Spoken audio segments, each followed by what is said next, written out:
Yeah, bengisafuna ukutshela ngalesita saka David lesi. uJulius nakabuya uyonforce ukuthi sinifake for your own protection ngoba Rama reptilians ayafa manje and imoya yabo izonihlupha.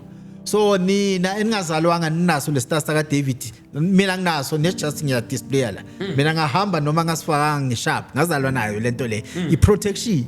Uyonifaka yona la anifake yona la yiyo le bathi mark of the beast for your own protection.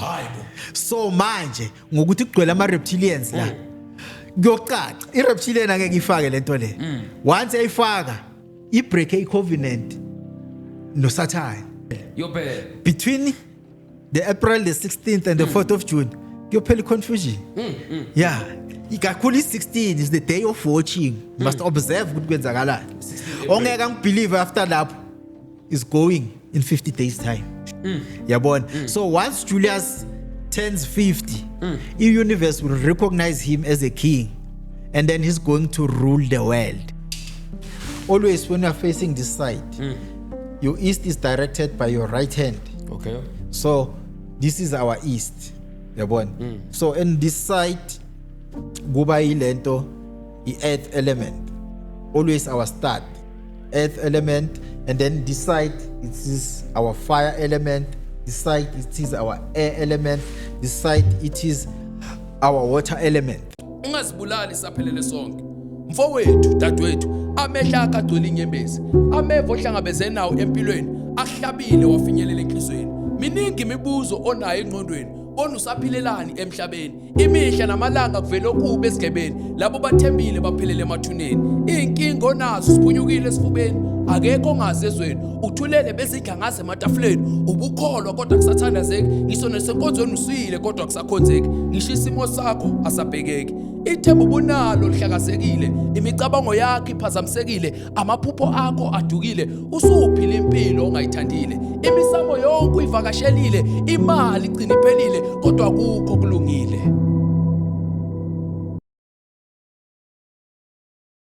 Greetings bafowethu ngiyabingelela lapho emakhaya. Welcome la ekhaya ku Gifted Media. You know I'm always booming with the boom content. Igama ku Gift Mabunda. Your favorite one. If not your favorite, please make sure you click the button and subscribe and make this young man to be your favorite one. And also, thank you so much for those who already paid their support. They already subscribed. You guys always making sure on the comment section you are engaging. You always like our videos and recommend our shows to your friends and your family. You always making sure you share our content to other platforms, TikTok, YouTube, and also Facebook. Thank you so much, guys, for the support. Facebook family, thank you so much. You also making sure, guys, you are there. I see you on the comment section. You like, you make sure you share our content. You also recommend our Facebook page. I will see other people, they will be mentioning their friends to say, hey, come and see the boom content is here. I really appreciate your support. But for it, and also I just say this, if you want to be one of our precious guests one of the good days, please make sure you engage with us on WhatsApp.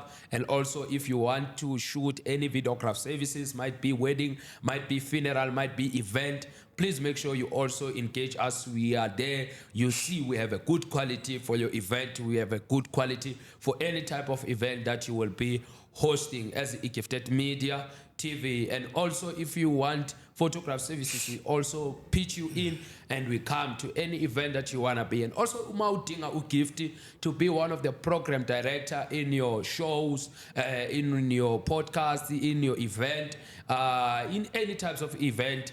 Please, guys, don't hesitate also to reach to us as Gifted Media TV. By the way, bafethu niyazi angihlali ngedwa kulesi situlo ngiyenza sure ukuthi uma nithi ngimbuyisa ubani bani ngiyenza sure ukuthi ngimbuyisa uma nithi ngihlale nobani ngiyenza sure. But before we go further, please let us know where are you watching us from. And also today let's welcome the demon himself phakathi kwethu. Welcome, sir. Thank you, sir. Kunjani, sir? Hayi sihlala se right thina. Namhlanje uthi hayi gift ngimngena ngala malapha ready. Yini ozama uyenza? Asiloyaneni once. Eish. Yeah, angisho niyabaloya labantwana baka mama. Nama ngibaloya kushayana emoyeni. Yeah. Awubingelela abazalwana abafundisi lana ubingelele nama demon wakho maye khona ubabingelele lana eCamera. Hayi ngizobingelela inkanyezi zakagogo. Okay. Yeah, hayi amadimoni nama-Christians hayi angibazi labo. Okay. Yeah, abantu abahambayo labo. Umara le demon naye umlo awubingeleli. Ugogo. All right. Ngizintroduce futhi. Akasibukeli lama podcast. Hayi uhlala nami. Uhlala ngigadile. Sure. Yeah, uyazi ukuthi njengoba ngila ngisebumnyameni nje kumele akhanyise. Hayi bo umnyama kanjani light lapha kwakho. Hayi bo une light lapha kwakho. Hayi ilight phela la kaNkulunkulu nelight la kaGogo alifai. Sure. Yeah. Yeah. Okay, babingelele uzintroduce ubani ubuyaphi? Oh, mina I'm an antichrist. I'm the enemy of God and enemy of the Christians and Sure. enemy of all the reptilians on earth. Sure. So I'm here on earth just to get rid of all the of all the evil spirits and get rid of all the reptilians on earth. Sure. And I'm going to do that without any fear or favor. And then I'm going to strip naked this God. Sure. Yeah. Mfowethu, I don't know isibindi onaso because I've checked even the comments. People they are after you. Some they will say he might be mentally disturbed. Abanye bathi no man uthakathiwe. Abanye bathi no man omunye uenigma wesikhathi lona. How do you comment on that, or how do you feel with those things? Mina ngiyazi ukuthi ama message wami ayakubani and ama message wami ayafika kulabantu laba who are chosen to receive my messages, yabona. So those people who are commenting, I know we are not all alike. We may look alike, but some of them are wolves in a sheepskin. So ngiyazi ukuthi when I hit hard this God, the puppies are going to scream. Sure. Yeah, so those are just those puppies. So I don't give a damn about the reptilians. Yes. Yeah. I just want to read one of the comments, previous comment actually. There's other guy who's commented here, Moses Munisi. He said, only spiritual people will believe and understand this man. And he said, we hear you very well, my good sir. This is one of the comments. No, I don't want to highlight only bad comments as well. But this guy is saying only people will believe you and understand you. They are only people who are spiritually. I don't know, how can you define into spiritually if maybe they give you a session and say, ungashela ukuthi yini into spiritually?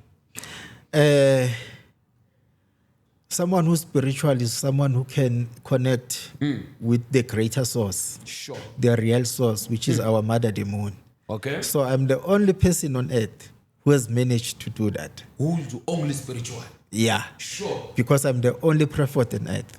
God doesn't have prophets. You are only what? I'm the only prophet on earth. Sure. Yeah.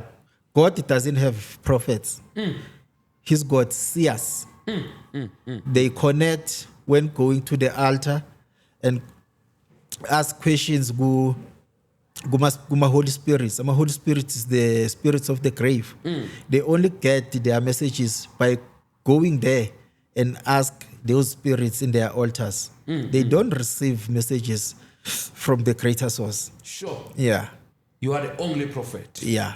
on this earth. Yeah. So the other prophets that we see when we are going to Passover, we have many people. How do we define them? Abo prophet Mabunda, abo prophet baningi singababala, prophet Mchali, baningi abo prophet singabalo singabamention, abo prophet ngamention abo prophet abaningi engibazi. There is only one prophet who prophesied for a period of 30 years. And then after that, there is another prophet who's going to come in and prophesy. Sure. Yeah. So God when's a message. Yeah. When's no you can be a prophet God. Anyone, as long we are going to uthathe lesa snake esizokuxoxela izindaba. Yabona. Let me make an example.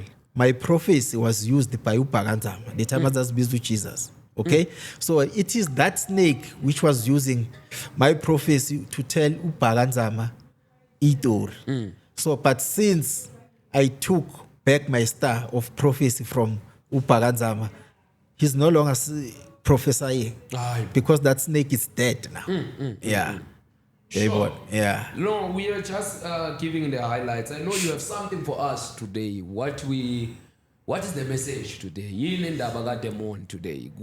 Sagcina isikhathi singasiqedanga, so abantu bathi hey phela nibuyela nini ke ukuthi nokwenza but before isikhathi singena kwisikhathi le mpurampura oyifakile lamachala green ngathi uyizayona wala makhala lawa yithula angisho bengigcoka iwhite manje ngiyabona ukuthi angiphelelanga manje Sure. iTrinity ihamba nga3 ngibele ngiedele color yethu le yellow ngihambe nale green yethu le sikhumbuze wala makhala wafakile this is the element of the air this is the element of the earth this is the kingdom of light sure this is Trinity yeah bese nenkanyeza sezesisile lapho akusiyasezetsisile Okay. yasekhanyeni le Sure. yasezetsisile yasemnyameni yeah this is a 6-pointed star sure bona basebenzisa i5-pointed star those who are going to hell sure yeah take us what you have for us today usiphathele namhlanje ngiyabona kunamawashi kuningi nje ideko osiphathele wona namhlanje yeah bayeka abazalwane ukuthi amathoy ideko le osiphathele wona namhlanje uzosifundisa namhlanje yeah ngizonifundisa isikhathi sethu angisho thina we are moving from right to left okay yeah nesikhathi sethu ke she sihamba kanjalo net manje bengakaqedi la next time la ngibuya mhlambe mara wena uzobe songekho ngiyephi manje le wash la khona ngizolithena limove from right to left angisho lihamba kanje yeah manje ngisalikhenika nangiceda ulikhenika lilapha kwami lizobe lihamba from right to left sure ngijika yonke into yabo ngiyibuyisela ku original yeah so isikhathi sethu next time ubuya uzobuya sewulilo yeah yeah uzobuya bengizobe ngikona uzobe khona okay uzobe ngikona sazi rapture yeza phela seduze eish yeah uthatha ibandla lakhe all right first okay this is our time and thina vele isikhathi sethu sisebenza ngo1 ngo3 ngo5 ngo7 ngo9 nango11 sisebenza ngama odd numbers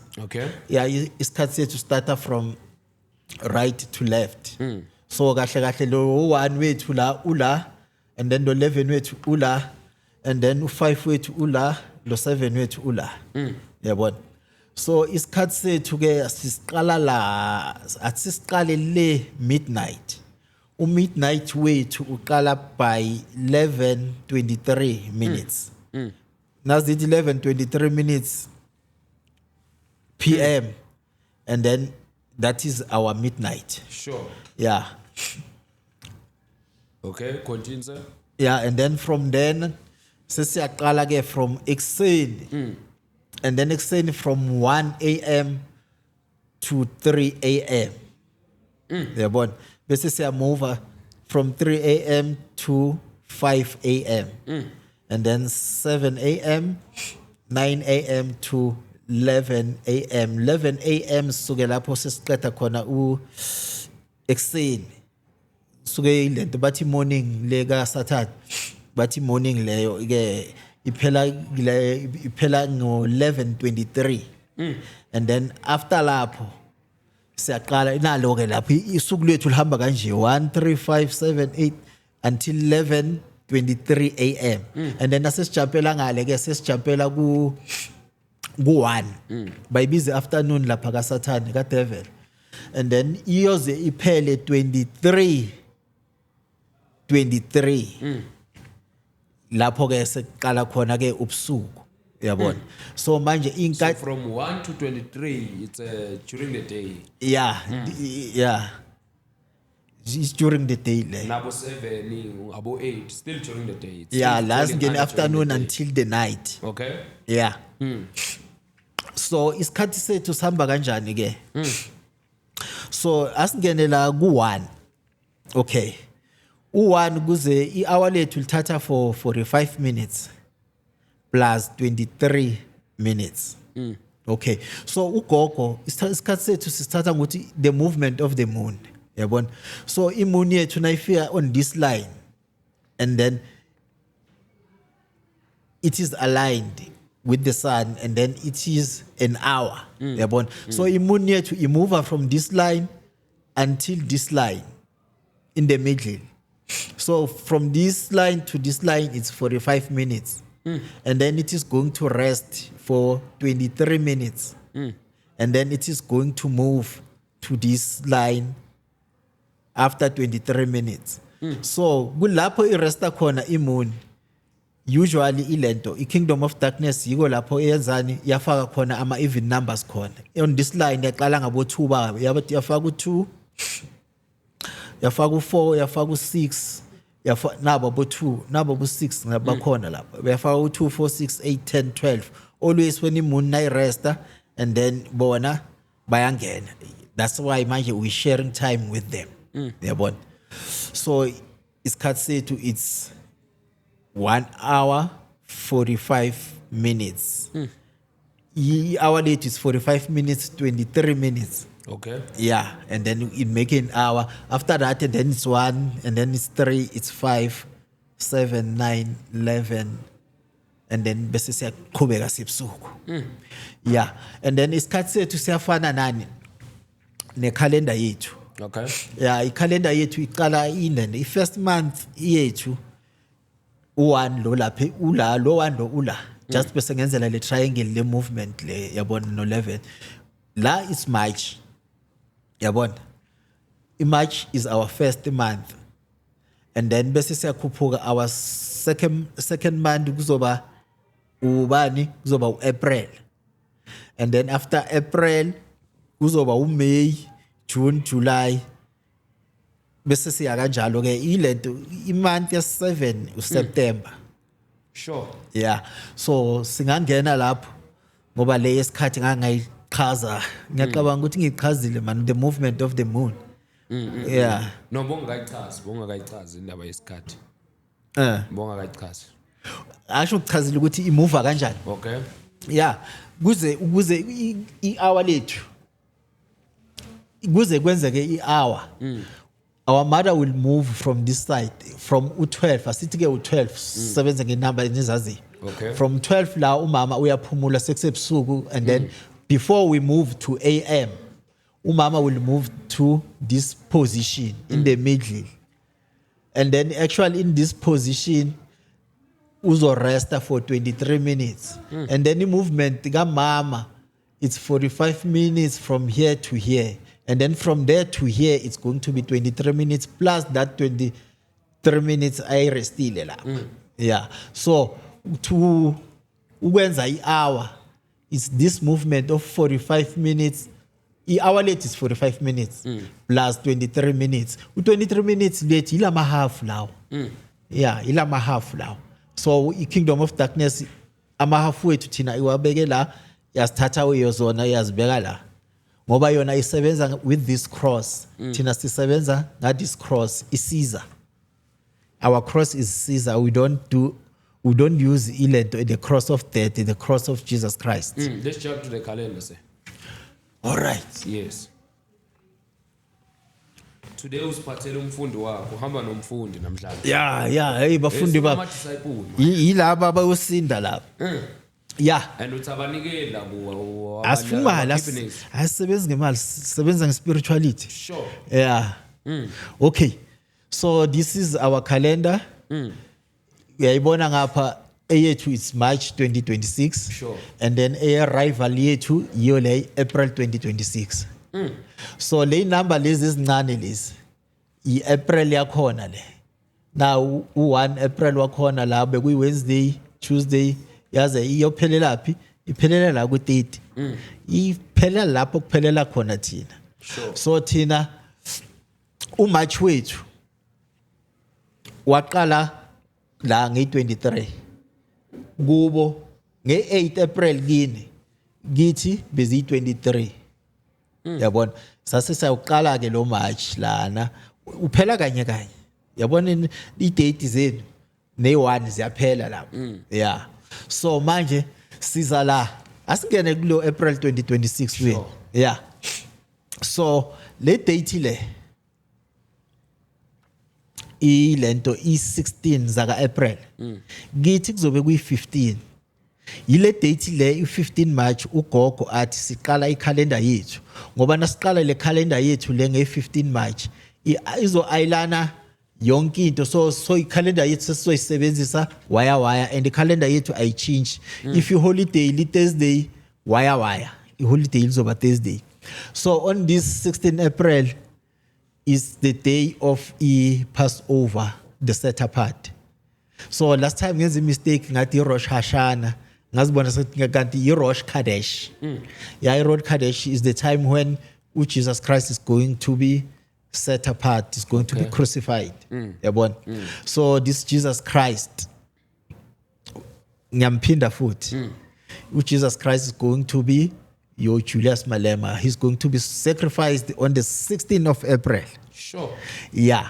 So Julius, when he's sacrificed on this day, and then at 12 p.m., Julius Malema nakalala in prison on this day, the 16th of April. That 12 p.m. kusho ukuthini lokho?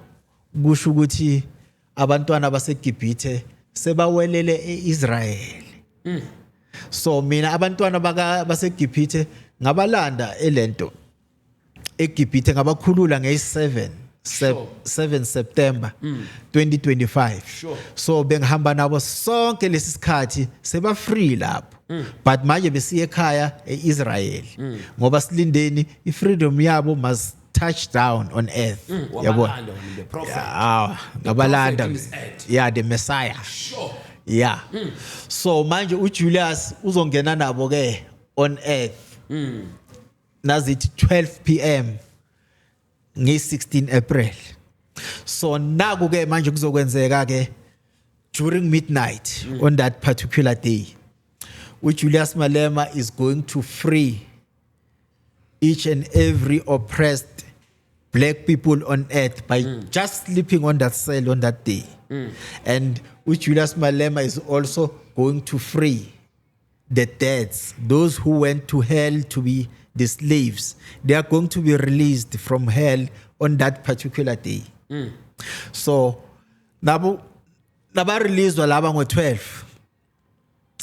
The devil, your God, is going to release his ghost from the graves. So uthumama naye uyovusa laba abalele kuma graves, and then they are going to attack the stars on earth ngo midnight on that particular day. Sure. So uthini ke umama on this day? Uthi bantwana bakhe bazivikele kanjani? Uthi umama kuzomela sisebenzise leya sign yami leya. Nethi angiphethanga leya sign yami. Le sign yami leya ileya eye square. Bese senza i-cross yethu le bese iba ku-red. Ngoba umama uthi lezi zinto zakhe zasemathuneni nasihlasela labantwana yilento le ake ayimenshina ekulento eBhayibhelini lakhe. Wathi during ngelento ngePassover, this day is going to be a Passover, setting apart uJesus Christ. So uthi umama wayimenshina lento le nedi amavesi angwazi mara kufuza ukuthi ivesi yakhona uzoyithola ku-Exodus mhlambe 13 verse 12 nedi angisakhumbuli kahle ukuthi wathi abantu kumele kuma lintels bagqobise ini igazi lemvana. Uthi ugogo lo muntu wayetshela abantu kahle kahle ukuthi nina on that particular day ukuze ngidlule ngani attack nisebenzise leyo sign leyo ni protect yourselves, because now usebenzisa leyo sign leyo ama evil spirits awahlaseli. Yeah. And then on this particular day futhi senzani ke thina njengabantwana bakamama? Uthi mama on the 16th of April, because after 50 days, after 7 weeks, i-rapture ngoba ingeyi-4, abantwana bakhe they must fast. Ngoba uthi umama abantu abayosinda nge-rapture, it's only the virgins. So uthi umama ukuze usinde nge-rapture, Fanele be virgin. yeah, we must stay away from sex Hey. for the period of 50 days. Sure. No qansi. No No qansi. mushadile, no qansi. Yeah, no qansi. Uthi noma ushadile no qansi. Uthi nonke nifaste ngoba why sifasta? Ukuthi manje sesikhululekile, and into eyasenza ukuthi thina sibe ama slaves ile ndaba yeqansi le yayokulala nesilwane. So ukuze manje sireverse lokho siqale kabusha thina on our freedom day, our victory day ngize ngayibhala kahle. Izinge 17 angisho is after midnight. Okay. Yeah, it's our victory day leso sikhathi leso. So kumele siqale kahle, siqale ngobuclean. Si reverse that sin eyasenza ukuthi sibe yislave. Sirulwe ama reptilians. So uthi for a period of 50 days until ngay4 until after a rapture ngay4 June kumele singayo cansini. Ngoba manje umama uyayiphendula le ndaba le ukuthi kanti umama yena kahle kahle une problem nocansi. Uthi umama ngina problem nocansi. Mara abantwana bami abazi ukuthi they go to hell. It's because this God uyasiqhubekisa lesin leyo. Ngoba manje abantwana bami ubashadise nezilwane Instead of amakazini wabo. Instead of amakazini wabo. Yeah. Uthe uthathe lezilwane zakhe wasishadisa abantwana bami. Ukuthi lezilwane zihlale zidefile labantwana. And uyazi ukuthi na ulala nalesilwane leso kuyipartner yakho. Nase kumele manje ugogo bakuvikele ukuthi nawe lento na uhamba ungayi kuhela kunzima ngoba usuku ungcole kakhulu. So uthi nina anibazi labantu enishade nabo ukuthi yilwane noma cha ngoba labantu laba these reptilians bafana nani nishade nabo labantu nengane nabo. So ukuze nina nibe safe ngoba now we are separating the animals from the humans. Kumele abantwana baka mama bangayi ecansini noma ushadile for the period of 50 days. So kuzocaca manje if wena gift utshela ipartner yakho uthi akusenze the way idemoni lisho ngakhona sibone ukuthi kuzokwenzakalani. Angisho nijwayelene nepartner nangahlala 50 days without sex akusi problem le. Avele mina ngina partner vele. Yeah, ukufasta ngithi nani ngiyan invite nana ama Christians ngithi nana ama Christians ngiyan invite ukuthi anifaste nathi ke from me. Abafundi bakho ke kwabantu besifazane la kamakhosikazi right. Akhona nginange simsemali like ya Phume emalini wena uyolimala wena ngemali. Phume emalini. Phume empandeni yasono. Akekho ungiconnecta naye unemoto nyana eapartment nyana. Hayi thina siphilela kahle. Yeah. Hayi asiphilela asihlupheki hayi mara ukuthi sophila lempilo lephezulu hayi asihlupheki sithola. Wanje menza umfundisi. Alright hayi ngizamtshela. Yeah. Azokugeza. Manje ngithi gift namanje ngiyan invite ake gift. Ukuthi ke yekanqansi for 50 days ngaphandle ukuthi ngidemoni whether you believe what I say or whether you not asike sifasteni le 50 days leyo aish sibone ngoba ukufasta musa kuyikuthi ufasta kwamademoni ngithi ake nichange ukufasta ukudla nike nenze nje fasting nibone ukuthi angeke kuze kube ne difference na fasting yoqansi yeah fasting yoqansi ngoba na wafasta wena ubhizi ubiza lo Jesu wakho angeke azakuthatha ngerapture angeke azakhona ngoba ile fasting le gift yazi yenzani I remove I connection le tracker abakufake yona yabona once lesilwane sesiphumile gift angeke uexperience lezi zinto lezi ezibhedayo like ama crimes yabona ukuthi wena manje uzontshontshelwa angeke kwenzeke lo because ukuze untshontshelwe I connection ilesilwane lesi sase Garden of Eden. So once was keeper angeke bakhona ukuthi basende utsutsi ngoba kumele ni connect umuntu akazokuntshontshelwa kumele ispirit sakhe nesakho si connect. So manje naso fastile yaphuma lesilwane abana connection now. So that's why la unganala silwane abakhona ukukuthatha because ukuze bakuthathe babuza lesilwane ilento lesilwane ilento abayibiza idlozi lakho yabona. So that's why even nalaba abayizinkabi laba abahlakaniphile naba banika ijuthi ukuthi hamba uyobulala umabunda lapha.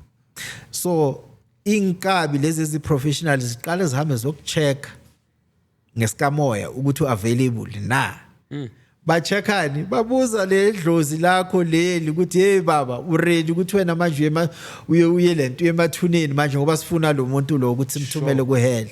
So le fasting leyo yiyo lena eyosindisa abantu uclever oyo heavy sex and umama unika grace period because lesilwane sithatha 40 days ukubaleka so unika grace period ye 10 days njengoba athi 50 days ukuthi nisicabange but kwaphela le 10 days after 40 days wena waqhubeka wayothenga bomahosha uhlalwazi ukuthi angeke uzibone i6 zaka June sure wena between the 4th and the 5th uyahamba i-rapture izokuthatha yeah i-rapture izokuthatha ngoba ino connection i-rapture izothatha labo abaconnectayo nabo yabona i-rapture izolimaza labo abastila abane connection nalesilwane labo abangafastanga le fasting le remove any connection from the kingdom of darkness yabona so uthi mama ke abantwana no chance for 50 days until ilento the 4th of June nge-rapture i-rapture vele definitely this time we delay this last time akana chance this time yeah so I think ngitshele ke ama activities wakhona ke okay Julius uyaboshwa la ukhulula nina and then la nge-17 nazithi midnight nge-17 kumele kucace ukuthi devil is gone on earth so kwenzakalani la ukhanyana siyambulala la nge-14 nge-17 nge-17 ya ukhanyana uyahamba nimbulala ngani simshaya emoyeni angisho siyaloya okay yeah Olmshango kuloya yeah simshaya uyahamba la yeah definitely uyahamba la nimhlanganisela into zakho noma nimshaya emoyeni phela into engiyikhulumayo ugogo into athi ikhulume mina ngikhafula umlilo ifike bemlilo yeah sengimkhafulile ya nge-17 uyahamba sure yeah guaranteed so bazomncwaba vele yeah bazoyingcwaba lenyoka yeah ukhanyana uyahamba nge-17 and then after 7 days I think by 7 days la 1 2 3 4 5 6 7 on the 23rd April ku calendar yenu ngithi kuzobe kuyi8 ugogo ungibonisile lenyoka le ulikhanyana ayisebenzisayo uLeviathan bathini khomo yaliwakhe hayi la ihlala khona so on this day ngiyongena lapha awusakuthi izokuluma lenyoka angifi mina sabani mina so ugogo uthi uzonginika ama instructions siqumba phansi we are dealing with witchcraft so inyoka yakhe yamlandela on the 23rd yeah so ulikhanyana kahamba i1 nge-17 is the time of watching you must watch a lot of people abahamba nolikhanyana bayohamba naye nge-17 and then la on the 23rd saqeda ukubulala le nyoka le ofayo ozovuka file Friday hlalaza ukuthi uzoba umthakathi hayi yeah we're getting rid of witchcraft so i-witchcraft la sobe siyiqedile la uNkulunkulu we-witchcraft sobe siqedile ngaye la nge-23 sobe siqedile ngale nyoka ayisebenzisayo uLeviathan sengimbonile ukuthi ukuphi eGarden of Eden yonke into yaqala le Witbank uhlala le yeah Garden of Eden le Witbank yeah yazi spirit abasebenzisayo wena gift esakabani benza iphutha okay yabona lo ilento spiritual guide sami ugogo Khomu namashiya basebenzisa ispirit esendoda yakhe umkhulu Khomu uMakantani bekawubani uMakantani was the prophet of that time yabona so uMakantana uTata Khomu was the biggest prophet eZCC sure uyabona so benzani laba nabaganga bebamsebenzisa lapha yabona iprofesi yakhe kaZCC so benzani bathe uMakantana nasakashona ahamba angisho wena na uhamba gift when uhamba originally you but you leave the familiar spirit okay yeah so uthe umkhulu nakahamba and then lucky the prophets of that time bebangabathwalisa bebasebenzisa igift yabo nje babalahlekise ukuthi they are serving the right God so umkhulu uthe nakahamba bathatha ifamiliar spirit yakhe mina bengimangala ukuthi why ithuna la kamkhulu lisedamini lingekho namanye amathuna Umkhulu wakho ngcotshele edamini. yeah so ugogo uthi ile family spirit kamkhulu le abayisebenzisayo lamandla lawo bebawatshontshile kaHomu bamthena lenyoka le bambiza that's why bathi Homu yaliwahle Oh. so umkhuli kwasekhaya wakabo mama umkhulu Homu makantana basebenzisa le spirit sakhe as lenyoka le yeah bayibiza nokuthi uLeviathan Sure. so umkhulu khona ke manje la kule site la nasiya la nge23 mina ngiphethe ubani the original Homu so bulala this fake Homu and then after lapho we take charge of the Marine Kingdom angisho manje kumele sibathwalise nathi lapha emanzini Ngithwalisa kubani? inkanyezi lezi zidala zilamba Okay. yeah ama signs angisho sewakhona Akho wrong ukuthwala. yeah mara lokuthwala kwasekukhanyeni ukuthwala kwethu hayi ukuthi sithwalo sibenzani sibasusa ekukhanyeni sibasebumnyameni ukuthwala kwethu senzani siqosha lezi zinto ezivimbile ukuthi bona bangayi phambili in life sivula lini lento le original abezanayo leyo yayivaliwe so kahle kahle kulamanzi sobageza sose konke lobumnyama khona izinto zabo zizokhaya yayibona le ndaba le so on the 23rd siyothatha lawo amandla lawo eMarine Kingdom yayibona le ndaba le yeah sizobe siqeda ke lapho and then bese siyabuya la sesiyandlula ke la so le calendar yethu le bese la qala ini thina kithi qala uApril wethu on the 23rd la uyabona okay bese ngaqhubeka ngaze ngeza la okay asidlulele phambili ke manje Asephambili ngiyaphuthuma Yeah. all right namhlanje ubuze yangichaza ukhathele No, ngifuna ukunika isikhathi, ngifuna ababukeli bathi ngingena emlomeni. Yeah. Ngifuna ukuzidimona ababukeli. okay Yeah. this is our April Okay. thina calendar lethu le calendar ye devil it's uMay Okay. okay so la into engifuna net ukuyithasha nje ukuthi abantu kumele bazi ukuthi the lunar calendar ilento ama Hebrew asebenzisa yona uyabona noma mhlambe bayithwikile bayenza 30 days but nabakhuluma ngeHebrew calendar nale calendar yethu le ilunar calendar actually iyafana Okay. uyabona so ngifuna ukuza kule date le ukuthi uApril wethu uqala on a Friday and then uyophela on a Saturday yeah and then lana kuqala ini uMay wethu na uMay wenu la nini uMay uphela nini nge31 ngifuna manje ukufika kule date sizondlula la mara kumele bazi ukuthi thina siqala phezulu 23 22 size sifike ku1 Okay. siqale lana ke uMay wethu so lama calendar lawa etholakala at least egame uyakhona manje ukuthi ubone le number zabo bese ufaka lezithu ngoba manje le calendar yethu iyaqala ke nge15 zaka March which is manje basanicindezela. yeah so ngifuna ukufika la ngoba manje iKingdom of Darkness ifuna ukulahlekisa Noma ungasika nemsini. hayi calendar yami le yohlala waya unyaka wonke ngifuna ukuza la this is our May 2026 Okay. this is the June 2026 Kingdom of Darkness Gregorian calendar and the lunar calendar okay sengiza la kulento ukuthi manje iKingdom of Darkness angisho singama rivals iKingdom of Darkness manje since ngikhuluma ngeRapture ngathi iRapture is going to be on the 4th and the 5th of June so iKingdom of Darkness yenzani mina baba seyivuthe manje ubani iSuper Sub yabo uBrother Joshua Hayi.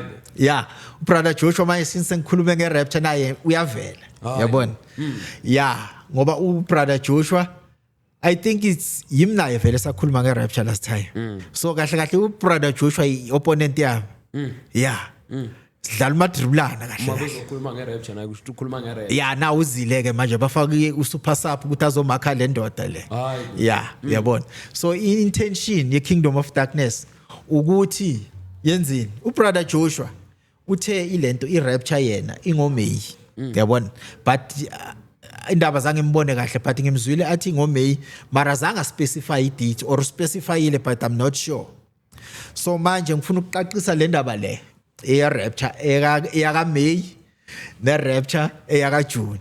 So ubrother Joshua utshela abantu ukuthi rapture ingomay. Uyazi ufuna ukwenzani iKingdom of Darkness. Abantu bazolinda irapture again kubrother Joshua ngomay. Kanti ingo 15 zika April. Ingenzeki ngomay. Yabona. So bese abantu bathi hayi lethule konje siyayikhumbula ukuthi yiyo futhi yakhuluma ngerapture yaka September. Bathi hayi naloya ke kusho ukuthi vele lo nkulunkulu wabo or lezi zinto zabo ezibatshela izinto angeke yenzeke. So beza abantu ukuthi bathi futhi nange4 nange5 irapture ngeke yenzeke. So manje ngiqwayisa abantu ukuthi indaba kabrother Joshua uthi uMay kule calendar yethu irapture ilunar calendar inge12 nange11 May 2026 ku calendar eyaka mama. Uqinisile nakathi May but akafuna ukubatshela ukuthi ku Hebrew calendar. Yeah. E4 and E5 zaka June 2026 ku Hebrew calendar is the 12th and the 11th. So irapture is over this day. Okay. So bengifuna ehleke ukubawonisha lapha. Yeah. Ngiyakuthola. Yeah. Sure. Then the next one ilokugcina le. Yeah, bengivala nje lana and then uJune yethu uqala la nge16 nge16 June lo wenu thina is our 23rd of June. Yeah. Then you said you will also tell us about the signs. Which signs we're talking about? Ama signs. Whoa. Because ngiyabona uphethe amawula wos mina bengithi uyodlala namhlanje. Ngiwaphakamise ne? Yeah, ungayiphakamisa. All right. So la since ke nas commander or nas connector nemoon. First thing okumele uyazi ukuthi ukumele webe Mena something. This is our Caesar. I think ngibhekise ngapha. UCaesar wethu kumele kube abe kanje. And then uCaesar umbeka phansi. Then bese after uCaesar wena uma la. Wena uma la. Sure. Wena uma la in a circle wenza i-circle yakho must be white but la bese ngenzela nje ukuthi ibe lento like this. Okay. Abe ngivele ngama nje vele ngayikhombisa lento once. Let's get ama lights. Bas Ngama light ne. Yeah. Yeah, iba nje ke. Iyabonakala. Ikopule. Ngathi ngithi ngenze isiza yethu. Nakhulunywa ngoJulius Caesar, khulunywa ngalo X lo. Okay. Yeah. Yeah. Ima kanje bese thina sima phakathi and then we are facing our east. So, nasikhuluma nge-east. Always when you are facing this side, your east is directed by your right hand. Okay. So, this is our east. Yabona? So, in this side, kuba ilento, i-earth element. Always our start. Earth element. And then this side, it is our fire element. This side, it is our air element. This side, it is our water element. So manje nasisesiqala ke siphakathi la. Sibeka inyawo zethu lesiyazilula. Okay. All right. So abantu ke mele bazi ukuthi and then we use our hands to communicate with our mother the moon. Okay. So abantu kumele bazi ukuthi this finger yabo lo wami isogobekile kunini bafuna ukunqoma sengiyabona ukuthi why bebafuna ukunqoma Ubani manje? abo doctor njalo bathi lo mqono lo muntu angeke usasebenza ngangibaleke surgery ngithi hayi vele ngiyonquma bathi ngangilimala ngisho bese bathi hayi sokunquma goga ngibalekise lapho mase sengiyabona ukuthi asayi bebafuna ukunquma kangaka lo muntu lona lo this is the key mara on this is represent the key and then this one represent the light. And then this one represents our Father, the Son. And then this one represents you, the star on earth.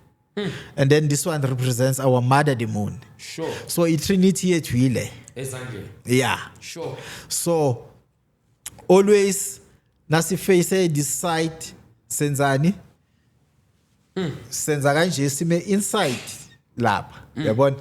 And then we raise our Trinity. And then bese siyakhuluma ke sithi in the name of our mother the moon, in the name of our father the sun, in the name of myself the star on earth. Sure.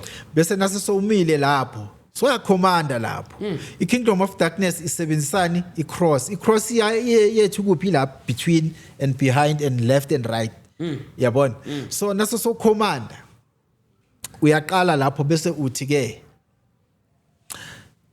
in front of me bese siyakhomba sithi in front of me I defeat and I destroy the archangel of darkness of the east uyikhomba phezulu. Now the east uyikhomba phezulu and then we say I defeat the archangel of darkness of the east, that is Raphael.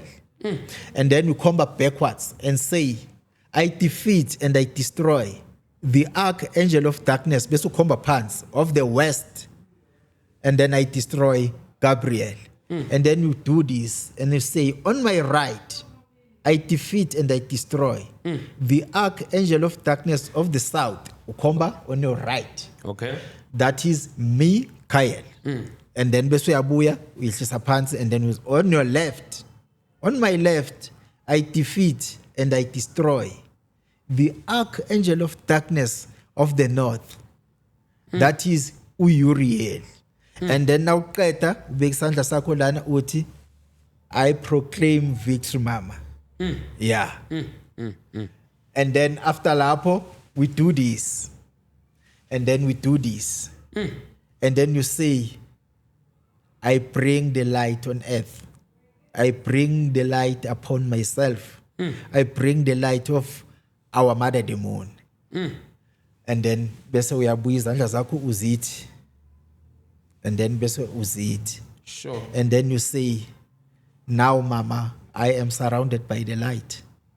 I have defeated the kingdom of darkness. I have defeated the matter. I have defeated the archangels of darkness from all the corners of the matter, from all the corners of darkness, from all the corners of of witchcraft. And I say, now I'm only surrounded by the light of our mother the moon, surrounded by the light of our father the sun, surrounded by the light of myself the star on earth. Thank you mama. Done. Nesizoqhubeka ngisafuna baconfuse So kakhulu. umthandazo loyo. Yeah? Usukuthandaza. Yeah, umthandazo And usho njalo every day na umthandazo. yeah, yilento i-universe is about repetition.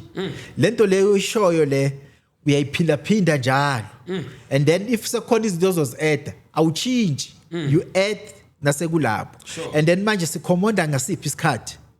Inkathi zethu. Sithi ke isalukazi to command your day. Isikhathi esi-right ekuseni.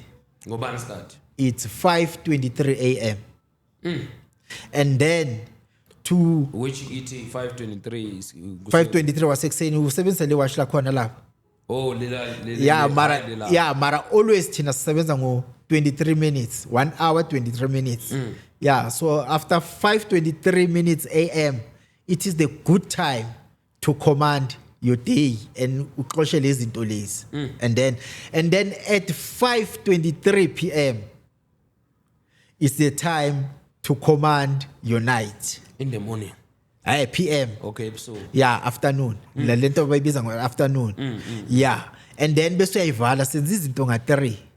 Nase so ivala ke ngesikhathi sokulala. Uthi ugogo at 21:23 at 9:23 p.m. isikhathi sokukhomanda your night again ngesikhathi sokulala because this is 3 times. But you can command anytime during our odd numbers. But inkathi ezibalulekile ngoba abantu babhizi. It's 5:23 a.m. and 5:23 p.m. and 9:23 p.m. Sure. So uthi abantu kumele basijwayeze ukuthi balale before 10.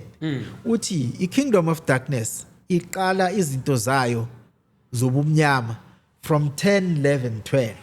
So why manje abantu kumele balale before 10? Uthi ugogo, your spiritual guide, if there is anything that they are doing between 10 to 12, it's easier to wake you up so that you can command. Yabona ngabo 1, 2, 3. Sure. So it's easier ukuthi bakuvuse. But when nawulala ebusuku uhlale sematshwaleni, it's not easy to reverse what they have done between 10 and 12. Yeah. Uzosha uthola wakushisa Yeah. abazalwane. Yeah. So sisho kanjalo ke isalukazi. Bese i-period le between 1 and 3 is the period of reset. Ileyo period le actually it is our 4th trimester. Ngoba i-trimester yethu iqala ngobani?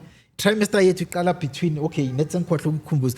I-trimester yethu our first trimester. Okay. Iqala ngo-7:23. Bese iyophela nini? It's 7 to 9. Our first trimester. And then our second trimester yilento is between it's 11 yoze yophele nini? Yoze iphelwe afternoon 1:23. And then our third trimester bese iba yini from 15:23 to 5:23 p.m. Sure. Yeah, ama trimester wethu ke ahamba kanjalo ke during the day and even during the night. Yeah. We are on our way to Passover.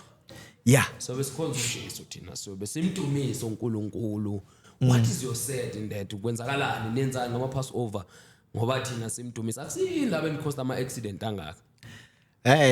Abantu abakhosa ama accident uyamazi musulkhanyana. Hayi. Manje i-accident yokwenzeka kuye seyijika lento simthatha ngalesikhathi kade adla ngazo abantu. Yeah.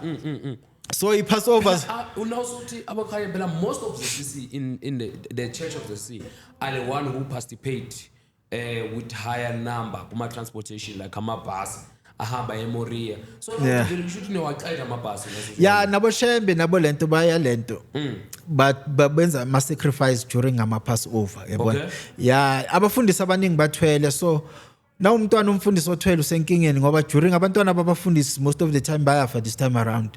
They offer them as a sacrifice. Hayibo. Yebo. Sure. Labamfundisi abathwele it's not nice once wabona ubaba bakho ukuthi thwele phuma kuye because anytime idevil lathi ngifuna lo akabuzi nokubuza ngoba once umuntu ajoina iKingdom of Darkness uba wicked to everybody. So if ubona ukuthi umuntu wakini ungajabulela imali in leyo mali leyo edliwa kini ngoba imali kufanele ibonje uzoyapi. Imali bakhona nathi sinayo imali siphila ngayo. But manje ukuze ufuna imali ukuthi wena manje uze ujoin eKingdom of Darkness logo abalali. Abalala bayilento and imali yabo ayihlala abafuni imali ihlala ngoba imali yahlala bazo relax abangasebenzi bayileave.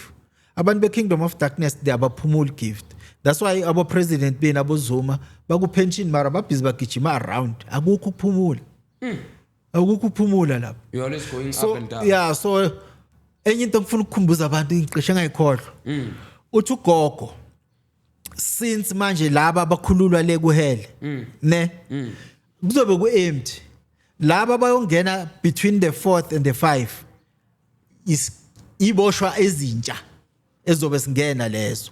So uthi ugogo laba bazongena bazobe bangena ngokuthi bangizwile abamamelanga so angeke basabuya angeke saba ne-reincarnation ngoba i-reincarnation is about i-delay ngoba labantu nabaqeda gift ukukhululwa lapha baqeda lesigwebo imoya yabo is still attached on earth ngoba badojile they didn't finish the cycle. Sure. So manje benzani imoya yabo ingena umntwana thola ukuthi umuntu ushone ana 50 bekumele ahambe ana 90 uspenda 40 years lapha in prison in hell and then nakakhululwa lapha ahamba ispirit sakhe se-attached la so siyamhlupha lephezulu so ufuna umntwana ukuthi umoya wakhe ungene kulomntwana.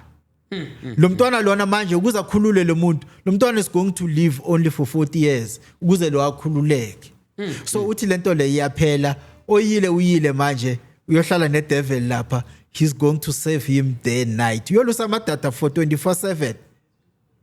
Yeah nakaqeda uyozazenzela ngaye lapha. That's the only message from Ukok or you have other message that you want to pass. Ilebe ngikhohliwe le wabe ngikhuluma ngesikhathi ukuthi abahambayo manje the 4th bayazi ukuthi bahambile angeke saba ne-reincarnation. And as on this day on the 17th of April since it is our victory day everybody is guaranteed eternity on life. Unless when we are qhubeka uthi Lord is my father, the God, the dog is my father, and then you are on your own. So everyone is guaranteed eternity. You told me ukuthi usungumfundisi manje. Yeah. So ufuna ukudla imali etithe, ufuna ukudla imali omnikelo. Ugogo uthi sine religion. Angisho wena wangibuza la sine religion mina ngathi asinayo. Hayi ugogo nase uyabuya manje. Kuthi hayi nobuyela ugift kahle kahle bese ngakafiki lapho ugogo uhamba kancane. Uthi usheshe wakujaha. Uthi ugogo ke ngitshela abantwana bakhe ukuthi thina we are the real Israelites. So which means religion yethu is Judaism. Senamajuda nina. Siyasi ngamajuda. That's why lenkathi lezi siyazilandela. Nini vele nasebantwana ba right.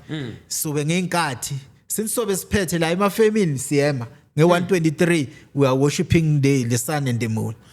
Ngibona umfundi wakho noma idisciple yakho inwele uzifuyile wena ushaya ichiskopo rina usazomgundisa. Ngimtshontshe kaShembe. Ya ngimtshelile ukuthi uShembe njengoba athi ningagundi nini umakhile phela uShembe ilento imvuna uthatha kuma kwaShembe uNazareth ya ngamtshela ngithi ngizomgundisa uzombona sakagundile next time nakabuya uzogunda lo ngimtshelile ukuthi izimvu zakaShembe lazifika le kuhele ulento kumele sibonakala ukuthi kaShembe kumele zibe noboya omningi manje uboya omningi ile inwele izimoya iloboya bezimvu lezi umuntu fanele abe nenwele njengawe kufanele abe kanje njengawe ngulena isinwele azina problem uyazigunda uyaziyeka azina problem still we connect with the universe akudlalwa ngabantu nje angisho bona bafuna ukuthi badlale i-control ukuthi ningagundi nenze nje bathanda ukucontrol so ezakaShembe izimvu bayabona ukuthi hayi umhlambi kaShembe leyo nase sebafile phela sekabenza sacrifice bababona ngale nwele bathi lezi zimvu lezi ezingaqheshwanga abangazigundanga and then ezalikhanyana lezi esifika lapha zigundiwe ya ukuthi hayi lezi zimvu zibuya kalikhanyana thina singama real Israelites so that's why ilento irapture izoba la South Africa kuphela so God hates South Africa because we are the real Israelites and the Antichrist is here in South Africa and it is the Antichrist that defeated the kingdom of God on earth so lezi impi lezi abazenzayo izimpo abazenzayo ngoba bazini when Julius comes out of prison uzoba president of South Africa and then we wait for Julius to turn 50 in 2030 always our birthdays are on the 23rd of September so manje Julius is 45 ne so is turning 46 on the 23rd of September this year so nakathina 26 Julius actually this year on the 23rd of September it means now his next year 23rd of September he's moving away from the kingdom of darkness le 6 years lesi trainayo leyo ungena ngaleke manje so that's why azophuma nakaphuma ile 3 years le azoba president leyo azobe a trainwa umama ukuthini a take over as a king in 2030 yabona so once Julius turns 50 the universe will recognize him as a king and then he's going to rule the world so lama countries lawa abenza kuwe iwar ilama countries lawa ama Muslims ama countries wethu bawabhidliza ngoba bayazi ukuthi by the time sis take over we must rebuild the temple of our father the sun so babhidliza ngamabomba so thina 2030 siyanbusa thina the Antichrist prophet and the beast who's Julius Malema and umama wethu o represent the moon is going to be ulento uphumzile Mgcina. This is the Trinity that is going to rule the earth for 30 years.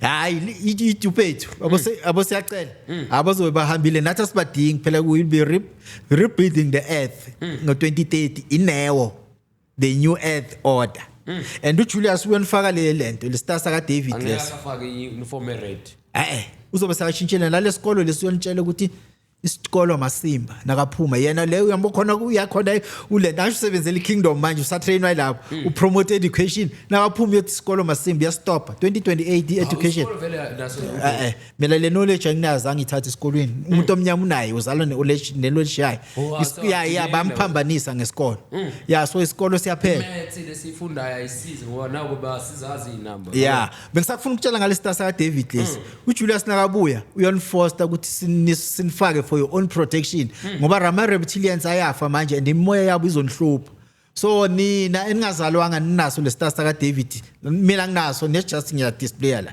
mina ngahamba noma ngasifakanga ngisharp ngazalwa nayo lento le I protection uyonifaka yona la anifake yona la yiyo le bathi mark of the beast for your own protection so manje ngokuthi kugcwele ama reptilians la kuyocaca ireptilian angeke ifake lento le once ayifaka ibreak covenant no Satan iyofa so that's why ama reptilians atshela abantu ukuthi hey ningayifaki mark of the beast bayikhuluma kabi bayazi ukuthi bona so babona ngalento le ukuthi uJulius nakathi wonke umuntu the mark of the beast 666 ezandleni bona bayobaleka so babona lapho ke sesiyababamba siyabanqoma sibanqumela ubaba ngoba sibonga Dimoni ngenxa yesikhathi indaba osipethele zona namhlanje noma ezinye nje hey ziconfused kakhulu manje akuyocaca manje yabo confusion yophela between the April the 16th and the 4th of June kuyophela confusion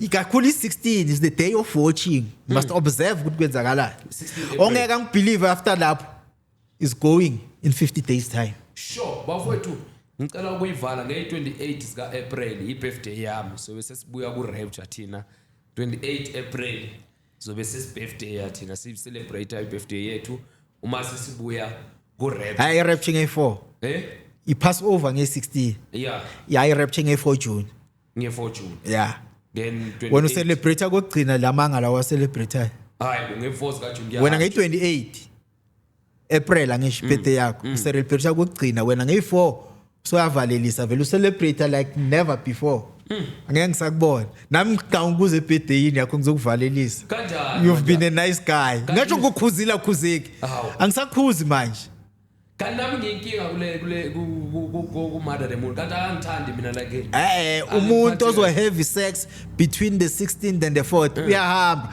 labo uzobabona abasingili ngizoyiheva kanjani ngisingili wena uzoba right ube right mara yazwenza nabakuphophisa ukhansele ngoba nawe khansela ngiyafana nokuthi hey uyenzile mina ngimnandi ngoba ngiyathandaza mara uthandaza yena lo asiye bafethu asibalekani Dimoni ngiyoshisa makuphela le podcast le bafethu thank you so much.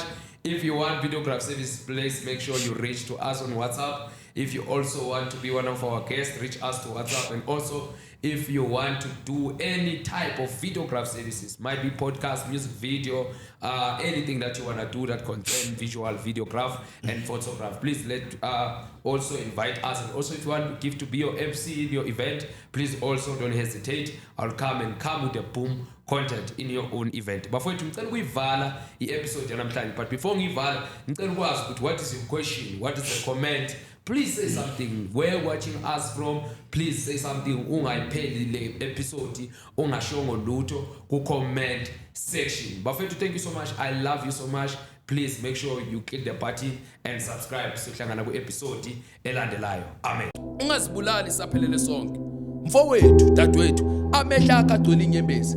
Ameva ohlangabeze nawo empilweni, ahlabile wafinyelela enhlizweni. Miningi imibuzo onayo engqondweni. Onusaphilelani emhlabeni imihla namalanga kuvela okuba esigebeni labo bathembile baphelele emathuneni inkingo onazo siphunyukile esifubeni akekho ongazezweni uthulele bezidla ngaze ematafuleni ubukholwa kodwa kusathandazeki ngisona senkonzweni usile kodwa kusakhonzeki ngisho isimo sakho asabhekeki ithemba ubunalo lihlakazekile imicabango yakho iphazamisekile amaphupho akho adukile usuphila impilo ongayithandile imisamo yonke uyivakashelile imali igcina iphelile kodwa akukho kulungile.